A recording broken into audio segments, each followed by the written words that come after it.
तुम लड़के लड़कियां इकट्ठे पढ़ते हो।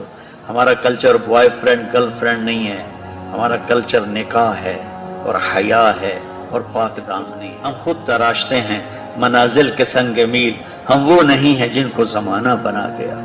अपनी इज्जत की, अपनी नामूस की, अपनी चादर की, अपने दामन की हिफाजत करो। हम अपने वालिदैन की राय के साथ करते हैं, शादियां भी निकाह भी उनकी दुआएं साथ लेकर करते हैं।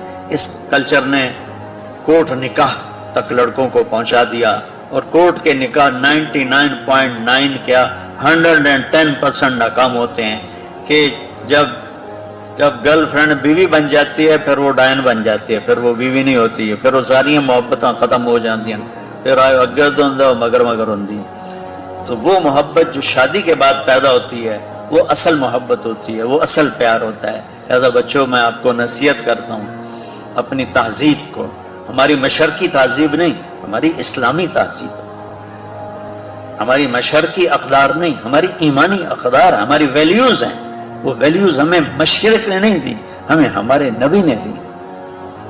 तो अल्लाह के वास्ते अपनी इज्जत की हिफाजत करो, अपने माँ बाप की।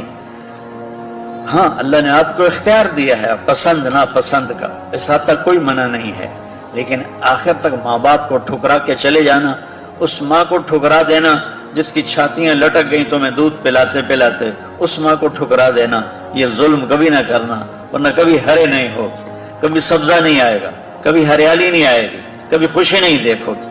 और माँ बाप की दुआएं चाहे वो सख्त भी कर जाएं, ज्यादती भी कर जाएं, आपको वहां तक पहुंचाएंगी कि फरिश्ते भी नीचे रह जाएंगे।